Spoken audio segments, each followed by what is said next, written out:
Hello everybody and welcome back to RainBro Crafts. My name is Colton and today Zac will be showing you how we make our Garden Fairy soap.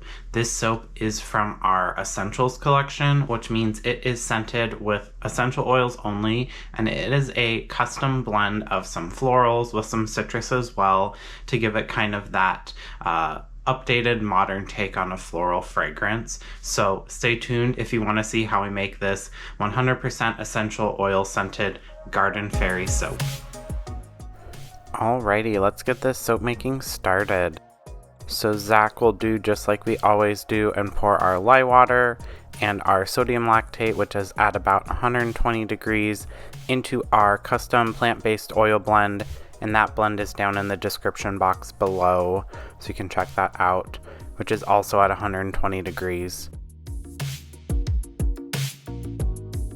We'll just get that to a light emulsion and then strain in our colloidal oatmeal slurry, which is just water and colloidal oatmeal, always the same for pretty much every single bar we do. Like I mentioned in the intro, this soap is actually one of our Essentials collection. This video is a tad late. This is our spring summer essential collection edition, so basically once this sells out it is done for the year, and then it'll return in the springtime when people are wanting some more florals and things like that, but we do still have a few left in stock. So the scents we use here are ylang ylang, Latia, lavender, and blood orange essential oils. And this is a custom blend that we came up with, and it is very floral, but not so much so that it smells like perfume or potpourri or something like that. It's a nice fresh take on a floral. We have blended that all up, and then we will just pour in about 3/4 of the soap batter. So this design is going to look very similar to pretty much any of our essentials that you've seen so far. So the Christie's Lavender Field, and I'll put a card up in the corner there, or our RainBro Fresh. Again, I'll put a card up in the corner so you can check out both of those videos, but it's a solid colored base and then a drop swirl of some other color. So in this instance, it's amaranth, mica, so a nice pinky tone, very rosy looking. And then we will just blend this in by hand. So in our soaping experience, citrus essential oils or fragrance oils generally slow down the saponification process, but florals speed it up a little. So we have like a warring faction of fragrances here, and you can see the drop swirl doesn't drop quite as much as we would have liked, and that's just because the batter is speeding up just a tad. Not anything that you can't work with, but sometimes when that's unexpected, it catches you off guard and then you get a little frazzled. So we will basically just put down all of that soap batter because we're not going to come back. There's not an additional design step, at least from a soap batter perspective. So we'll scrape out our Cambro there and get all of that soap batter onto our slab mold.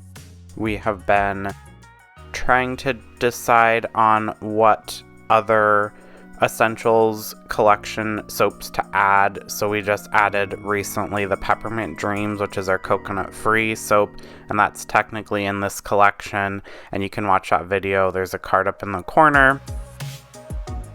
We also are considering adding in Mountain Rain, which matches one of our shampoo bars, and it is a eucalyptus tea tree soap, so very fresh and zingy and awakening, so the opposite end of the scent spectrum from our Peppermint Dream soap.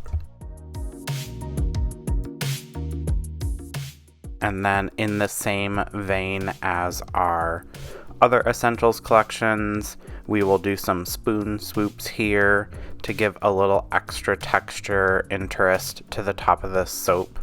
It also is cool because Zac spread out that Zac spread out that pink batter a little bit, And so it's a little harder to see that uncolored soap base, and the spoon swoop kind of uncovers that, so it gives you a little extra interest visually as well.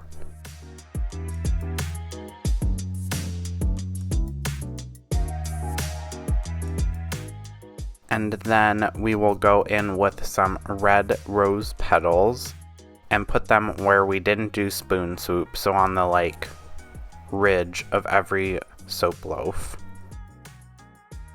If you've watched our videos in the past, you know we have a love-hate relationship with botanical additives to the top of soap. They look really pretty, but they're a real pain in terms of cutting, because they will drag through the soap loaves and kind of leave weird marks.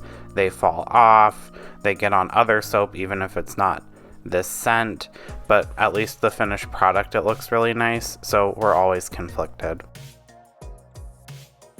And then 24 hours later, we will slice this soap up.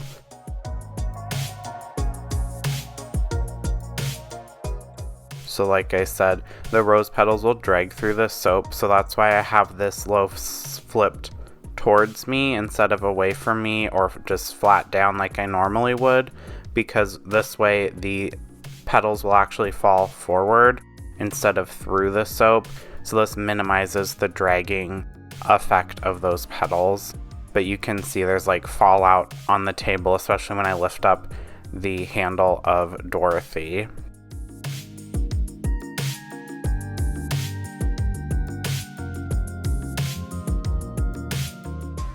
But that is it. That is our Garden Fairy soap, which is available now on our website and also in person. We have a few left, so if this interests you, definitely check that out.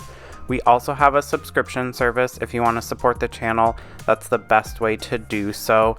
We do have some new subscribers to our Foamy Homie tier, Luis T and also Maria H. So welcome to the team. Thanks so much for joining us. If you'd like to be on this list, you can get soaps of the month, shoutouts at the end of the video, discount codes, and other fun perks and exclusive things. So check that out on our website. Thanks for watching. Don't forget to like and subscribe. That also helps our channel grow and helps other people find us. Bye.